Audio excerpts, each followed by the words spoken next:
You can see over my shoulder we have the majestic River Shannon, and I grew up a bit further upstream, but beside the River Shannon, and it had a hugely important influence on me creatively. When you went down the sort of path from my house, you had the main Dublin Sligo road, and then right beside that you had the River Shannon. And so the road was kind of the prosaic way of, escaping your, this rural background. I mean, the village was great in the summertime because we had, the boats and cruisers coming through, and it was people from all over the world, and it was a real buzz. But in the wintertime, it's just as anybody who grows in, who has lived or grows up in a place that's dependent on tourism, the wintertime can be pretty bleak.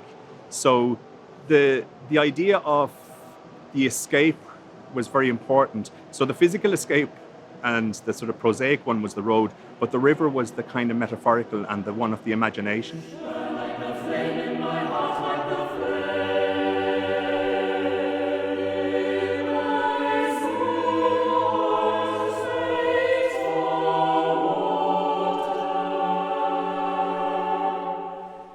Quite close to me, there's a lock, there's sluice gates, and it's really quite violent.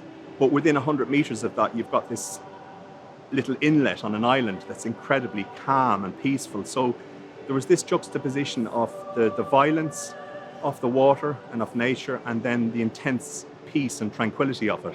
So that stayed with me, and it's one of the aspects when I first came across Damien's piece, Flow Water, that really struck me, was that beautiful tranquility.